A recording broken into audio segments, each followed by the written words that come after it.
My God, this interview shocked me. I never thought things were going so badly for us, really. I never thought it was this bad. By the way, if you want to support this channel, I would really appreciate a like and a subscription.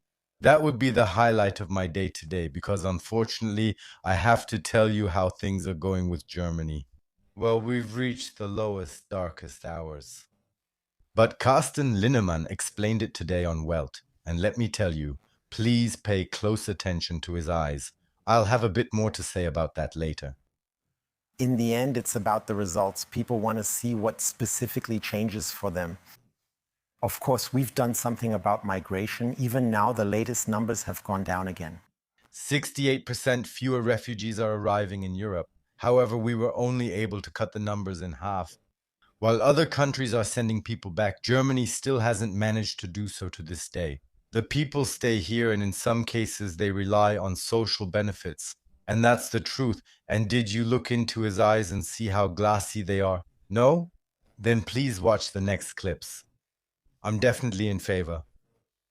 Politicians of all kinds. Politicians should urgently take tests to see if they're even capable of running this country. Why? I'll explain that sometime later.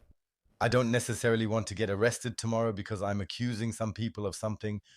People are ready for things to change. We actually have exactly the same situation today as we did during Agenda 2010 back then with Gerhard Schroeder. So it's about to get shocking, but no, we don't have that. Back then, we didn't start a fire. And I really have to say it like that. Today, people are once again discussing whether Ukraine might join the EU.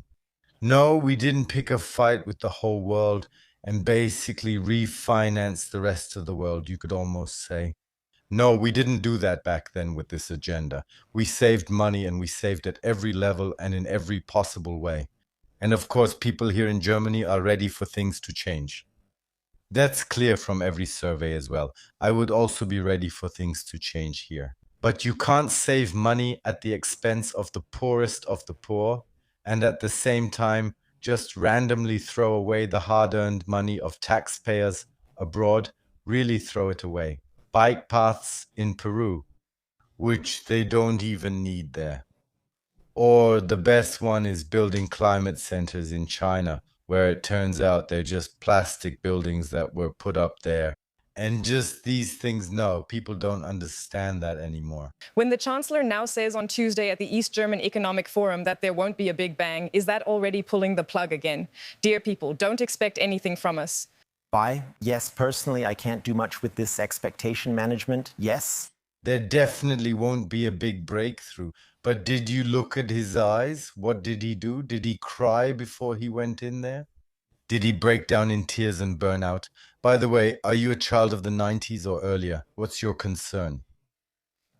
Arguments, adultery, divorce, burnout, or therapy, that's what affects us today, by the way. The nation's poster boy soccer star, Müller, has now also separated from his wife. Shortly after, curiously enough, she joined the CSU. Even here, we can maybe already say that possibly, yes, the CSU not only destroys the country, but him as well. I just wanted to mention it because I have seen Muller as one of the top footballers ever. And I really loved him at the World Cup for the commitment he showed. And today I just miss all these German flags here. It's really very, very sad what's happening here right now. And now, as promised, we're completely done. We really don't have anything left that we could somehow get done together with the SPD. You mentioned it, so can we actually assume that before the parliamentary summer break, that's when the big breakthrough will come? Exactly. That's what needs to happen so that we are able to act. And I would simply wish that we manage as a coalition to tell a story that has real substance behind it. So, now let me clear this up. I don't think he snorted any white powder there. I can't imagine that.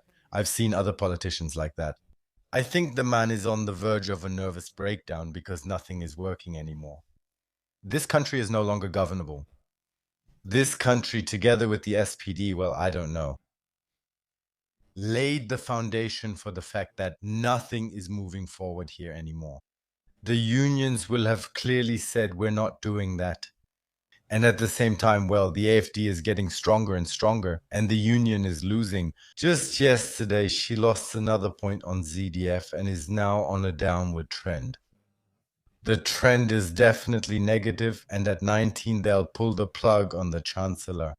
And then who is supposed to take over? After that comes Carsten Lindemann, who has always appeared absolutely confident, but now in almost every interview has bloodshot eyes and is close to tears.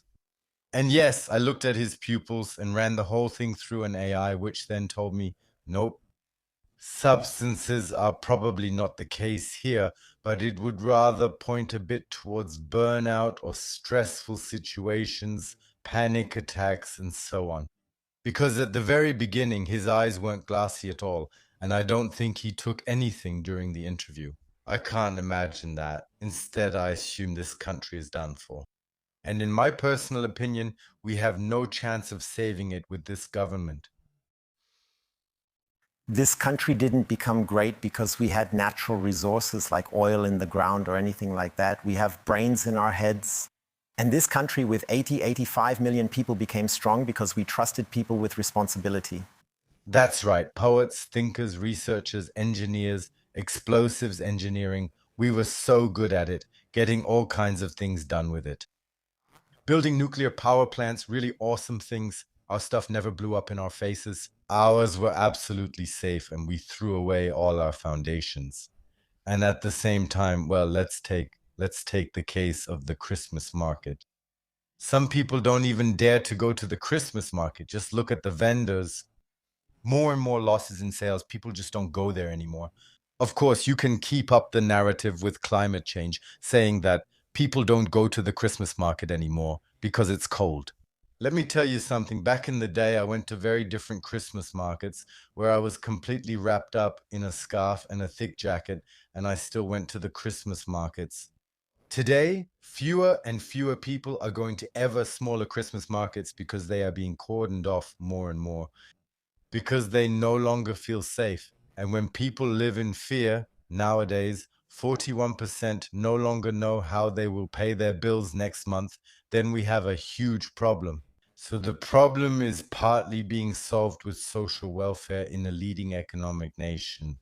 And that's exactly what the CDU supports. And now listen to him, because now it's about to get really explosive. They brought out the cash register in Germany, which now has to make sure that Germany, let's say, gets back on track. Yes, Mr. Hitler, you've made a very important point. There are people who are very wealthy and they've earned it, but they're also very mobile. They could move to Switzerland, Australia, or Austria tomorrow.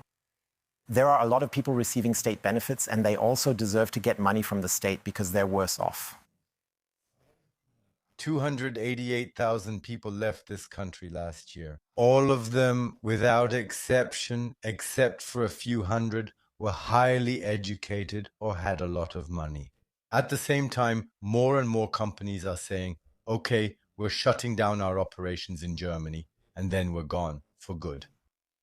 Then they pay the exit tax, and at that point, Germany is knocked out. What I believe, and this is really just my personal opinion, is that he had a panic attack right in the middle of the Welt interview. And you could see that from start to finish, especially in the way he moved. And then there was a cut in there where, yeah, something must have happened.